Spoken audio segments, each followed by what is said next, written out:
BC में करोड़पति पति। सूरज के जीवन का एक ही फंडा था कि मेहनत तो गधा भी करता है, घर बैठे जो कमाए समझदार वही होता है।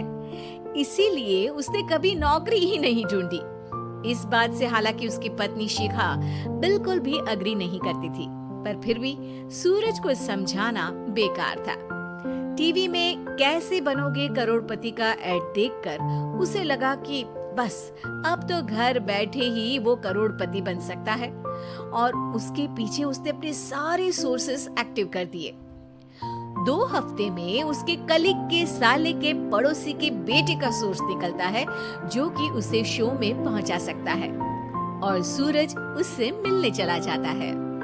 अच्छा, तो हमें मुकेश जी बता रहे थे कि आप हमें शो में पहुंचा सकते हैं। हाँ, उसमें कोई तकलीफ नहीं है। मैं कल अगर कोशिश करूँ तो इसी महीने में आपका नंबर आ जाएगा। अरे ये तो बहुत बढ़िया हो गया। अच्छा, वो सिलेबस और क्वेश्चन पेपर का कोई जुगाड़ है क्या? उसका तो कोई जुगाड़ नहीं है। तो वो वाकई में कुछ भी पूछ सकते हैं? हाँ, वो तो बच्चन जी पर है, जो पढ़ते हैं वो पूछ लेते हैं। पहली कोशिश फेल होने पर अब सूरज के सामने एक बहुत बड़ा सवाल था कि आखिर जवाब कहाँ से लाए। तब शिखा ने एक सजेशन दिया, क्यों ना सूरज अपने चचेरे भाई सुमित से मदद मांगे, जो कि यूपीएससी की तैयारी कर रहा था। हालांकि इतनी मेहनत करना सूरज को समझ में नहीं आता था, पर कोई और रास्ता ना मिलने पर वो आखिर सुमित से बात करता है। अरे सुमित, हमारा कैसे बनोगे करोड़पति के लिए सिलेक्शन होने वाला है। तुम हमें थोड़े चिट बनाने में मदद करोगे क्या? अरे भैया, चिट बनाए तो सालों हो गए, उसमें हमारा एक्सपर्टीज नहीं है, बल्कि आप बोलो तो हम आपकी पढ़ने में जरूर मदद कर सकते हैं। हट, कैसी अनाप शराब बातें कर रहा है तू। सूरज ने सुमित को मना तो कर दिया था, पर तैयारी करने के सिवाय कोई चारा उसे दिख भी नहीं रहा था। खासकर जब 12 के पेपर लीक करने के एक्सपर्ट शुक्ला जो भी हाथ जोड़ लेते हैं। आखिर सूरज को सुमित के पास जाना ही पड़ा, और उसने सुमित और शिखा से वादा किया कि वो बहुत मेहनत करेगा। 1 महीने की तैयारी के बाद फाइनल हुआ कि शो से 1 हफ्ते पहले एक ट्रायल खेला जाएगा, जहां पर सारे रिश्तेदार ऑडियंस की जगह पर होंगे और शिखा सवाल पूछेगी। दूर दराज से भी रिश्तेदार आकर हाजिर हो गए देखने कि आखिर कैसे बनेगा सुमित करोड़पति। सब कुछ सेट था, और इतने में सूरज आकर अपना स्पीच देता है।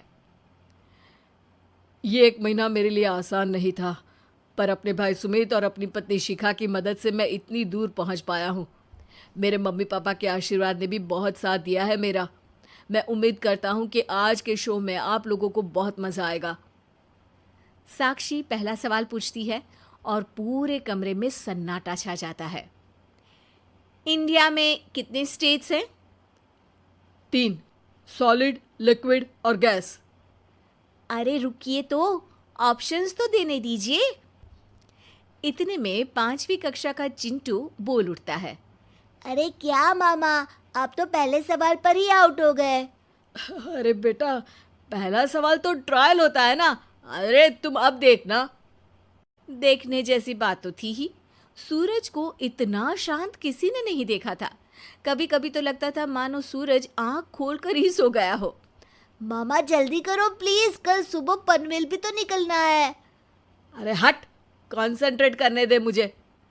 3 सवाल में 3 लाइफलाइन खत्म हो चुकी थी, और अब चौथे सवाल पर भी सूरज का मौन नहीं टूटा। पर सूरज अभी भी हार मानने को तैयार नहीं था। उधर हर कोई सूरज को छोड़ सुमित को देख रहे थे। आखिर सुमित ने ही तो पढ़ाया था सूरज को। गजब बेइज्जती है यार। अरे बेटा, तो बाप का, दादा का, भाई का, सबका नाम बुड़वाएगा। अरे 3 लाइफलाइन ले ली तो भी तेरा कुछ नहीं होना है। अरे कोई इतनी बात करता है क्या शो पर? अरे बेटा, शो पर तेरे जैसे भी तो नहीं आते ना। सूरज की ये जंग आखिर 1 घंटे बाद 5वें सवाल पर खत्म हो गई, जब उसने इंडिया के नेशनल बर्ड का नाम कहा, कौवा। अरे बेटा, मजा तो बहुत आया, बस थोड़ा टाइम पर खत्म होता तो आनंद भी आ जाता। ताने बारिश के बूंदों की तरह बरस रहे थे और सूरज को भी समझ आ रहा था कि ये करोड़पति बनना शायद उसके बस के बाहर की बात है। पर वो आखिर ये बात मान कैसे लेता? वो सख्त लौंडा जो ठहरा, उसने सोचा कि बेइज्जती तो हो ही चुकी है, पर अगर मैं हार नहीं मानूं तो शायद कुछ हो सकता है। शिखा, तुम देखना, असली शो में आग लगा दूंगा, आग, करोड़पति बनूंगा मैं। हाँ, सब्जियां खत्म हो गई है घर पे, ले आओ। पहले पति बन जाओ, फिर करोड़पति बनना। अरे गजब बेइज्जती है यार। बेटा, अभी तो घर पर ही हुई है, 1 हफ्ते में तो तुम देश के सामने करवा कर आओगे। वैसे जब टीवी पर जाओ ना, तो बस अपने मम्मी का ही नाम लेना, ठीक है? कोई पूछे तो बोलना कि पापा नहीं है मेरे। अरे पढ़ाई की, पेपर निकलवाए, इतने सारे लोगों को खाना खिलवाया, क्या फ़र्क पड़ा? इसीलिए मैं कहता हूँ कि मेहनत तो गधा भी करता है, घर बैठे जो कमाए वही सिकंदर। लेकिन मामा, गधे भी जानते हैं कि हमारा राष्ट्रीय पक्षी मोर है।